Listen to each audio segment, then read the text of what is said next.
आपका अपने channel smart ज्ञान अड्डा में। जी हाँ फ्रेंड, अवकाश का दौर शुरू हुआ है क्योंकि आचार संहिता आज शाम 5 बजे खत्म हो गई है। सीआरसी अब हो गया है क्रियाशील, पत्र जारी किया गया है। शनिवार को होगी पूरे सीआरसी के शिक्षकों की बैठक। क्या कुछ होगा इस बैठक में शिक्षकों के लिए जानना काफ़ी महत्वपूर्ण। डीए का 1 लाख तक का मिलेगा एरियर, क्योंकि 50% पर ही हो रही है भुगतान। लेकिन इसी महीने से नवंबर का भुगतान जो होगा 1 दिसंबर को 58% डीए और जो आपका जेन्युइन एचआर है उस पर होगा। चुनाव कार्य और एसआईआर से जुड़े कर्मियों को मिलेगा क्षतिपूर्ति अवकाश। कई जगहों से पत्र जारी हुआ है, तो खुशी की लहर प्रशिक्षण में लेकर कर आना होगा।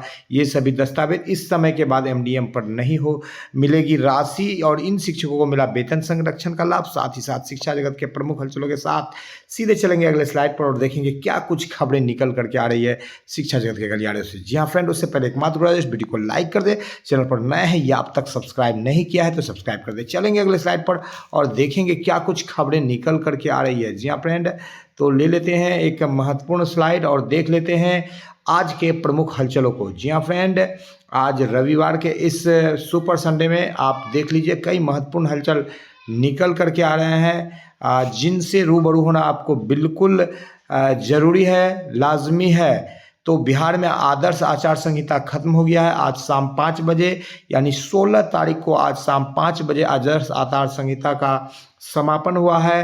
अब छुट्टियों का दौर शुरू होगा, छुट्टियां आप ले सकते हैं। साथ ही साथ जो चुनाव से रिलेटेड जहां पर आप डर था शिक्षकों को या सरकारी कर्मियों को किसी फ़ोटो वीडियो वगैरह को शेयर करने में, उन सारे डर को, या एक साथ किसी तरह का मीटिंग वगैरह जैसे पेरेंट टीचर एसोसिएशन या मीटिंग होता था, ये सारे चीज़ या बैठक, इन सारे बैठक में को लेकर के जहाँ पर व्यवधान था, दिक्कतें थी, रुकावट थी, अब वो सारे खत्म हो गया। या जिला शिक्षा पदाधिकारी औरंगाबाद से पत्र निकला है और यहाँ पर सभी गहन पुनरीक्षण कार्य में, एसआईआर में जो लोग भी जुड़े हुए हैं, चाहे वो शिक्षा सेवक तालीमी मरकज हो, बीएलओ पर्यवेक्षक हो, सहायक हो, इन सभी पर पत्रकार में लगाया गया है। और एक कार्यक्रम की निर्धारित समय दी, इसलिए यह कार्य में रविवार एवं अन्य राजपत्रित अवकाश में भी उपयोग किया जाना है। अतः रविवारीय अवकाश या राजपत्रीय अवकाश के दिनों में कार्य करने के लिए बीएलओ पर्यवेक्षक, सहायक सभी को जो है क्षतिपूर्ति अवकाश देय होगा। यहाँ पर क्षतिपूर्ति अवकाश देय होगा, बिल्कुल आप यहाँ पर देख पा रहे हैं। फिर से एक बार आपको दिखा दे, क्षतिपूर्ति अवकाश देय होगा। तो ये चूंकि एक जिला से पत्र निकला है तो सभी जिला पर लागू होगा। चूंकि पूरे बिहार में एसआईआर का काम हुआ है, पूरे बिहार में चुनाव का कार्य हुआ है, तो सभी जो भी शिक्षक या तालीमी मरकज या कर्मी लगे हैं, चाहे बीएलओ सहायक के रूप में, चाहे बीएलओ के रूप में, चाहे अन्य कार्यों में ट्रेनर के रूप में या बीएलओ पर्यवेक्षक के रूप में, सबको क्षतिपूर्ति अवकाश मिलेगा। शिक्षकों के वेतन और भत्ते के वृद्धि को ऑनलाइन करने का निर्देश दिया गया है। आपको बताते चले, पूर्व में भी जो वेतन और भत्ते ऑनलाइन नहीं हुए हैं, चूँकि वित्त विभाग से जो 58% डीए का मैटर था और जो बढ़ा हुआ एचआरए था, उस पर जो है फाइनल मोहर नहीं हो पाई।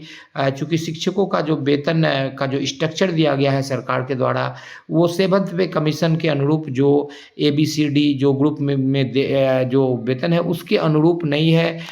एक शिक्षक एक सरकार के द्वारा अपना मनगढ़ंत वेतन दिया गया है, जिस कारण से उस पर फिट नहीं होता है। यहाँ पर आपको दिखा देते हैं कि आपका 50% पर जनवरी 2025 से भुगतान हुआ है, तो अक्टूबर तक जो होगा, नवंबर में चूँकि आपको बढ़े हुए दर से भुगतान होगा, तो जो आपको मिल रहा है उस हिसाब से एक जिले का है, यहाँ पर 58,100 का मिल रहा है। ये कैलकुलेशन जो किया गया है विशिष्ट शिक्षक 1 to 5 के लिए, किसी का जो है इससे कम या ज़्यादा हो सकता है, वो आपके प्रखंड पर निर्भर कर रहा है कि आपका प्रखंड किस तरह से भुगतान किया है।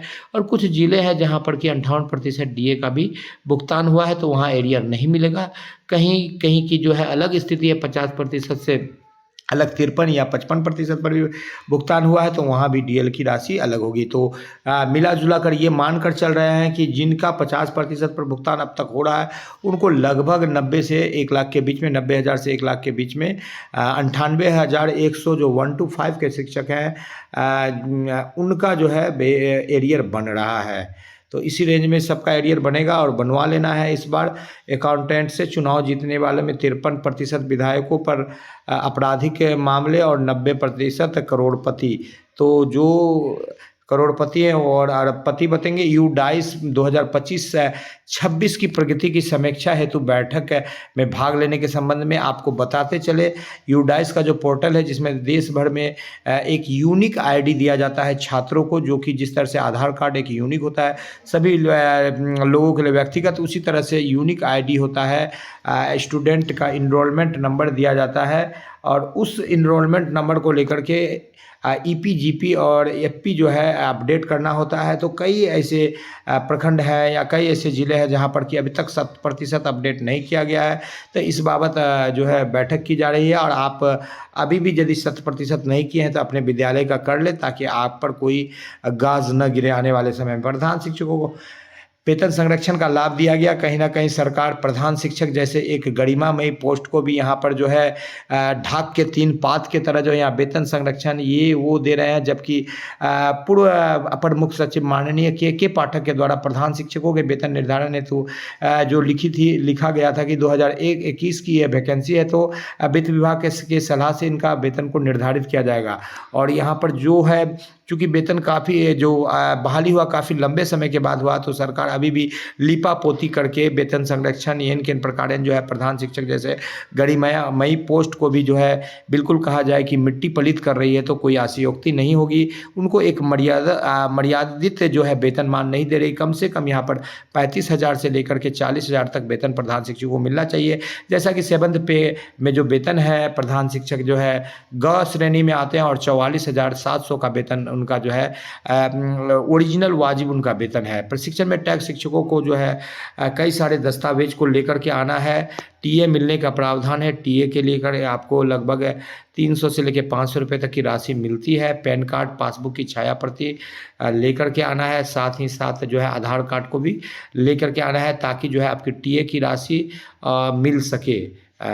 ई शिक्षा कोष ऐप पर जो 4 बजे के बाद जो भी शिक्षक है एमडीएम का जो रिपोर्ट दे रहे हैं उसको अब राशि जारी नहीं करेगी सरकार, चूँकि कई ऐसे शिक्षक हैं साथी हैं जो 12 बजे रात के बाद एमडीएम का रिपोर्ट दे रहे हैं, 8 बजे 9 बजे रात में दे रहे हैं।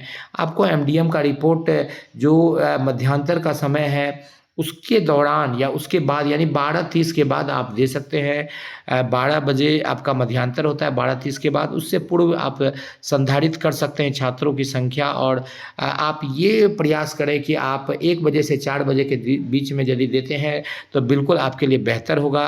ऐसे शिक्षक साथी जो एमडीएम से जुड़े हुए हैं। जी हाँ फ्रेंड, तो इसी उम्मीद के साथ कि आपका नवंबर का भुगतान 58% डीए के साथ होगा और जो आपका जो कागजात है वो पहुंचा है। और यहाँ पर आपको देख लेते हैं कि सीआरसी को जो क्रियाशील बनाया गया है इस बाबत भी पत्र जारी किया गया है और सैटरडे को आपको बैठक होगी। और भी 1-2 महत्वपूर्ण पत्र है जिससे आपको रूबरू कराना काफ़ी लाजमी होगा। 19 और 20 नवंबर को जो है यहाँ पर सीआरसी कम्प्लेक्स के द्वारा जो है बैठक होगी स्टेट लेवल पर, जो है जूम मीटिंग के द्वारा होगी और 19 तारीख को। और जूम के बाद जो इसमें मेन एजेंडा रखा गया है क्रियाशील करने के लिए सीआरसी को, चूँकि नए एसीएस आए हैं तो उनका एक अलग कार्यशैली है, वो सीआरसी को क्रियाशील करेंगे, गतिविधियों का आयोजन वहाँ पर करेंगे और साथ ही साथ अकादमिक सहयोग मिलेगा। और इस बाबत जो है जो सीआरसी पर प्रत्येक शनिवार को शिक्षकों के ग्रुप के साथ जो है एक अकादमिक चर्चा विचार विमर्श होगी और यानी एक बैठक का वहाँ पर सीआरसी में आयोजन किया जाएगा। कहीं ना कहीं जो है शिक्षकों के लिए मेट टुगेदर एक अच्छी पहल यहाँ पर निकल करके आ रही है।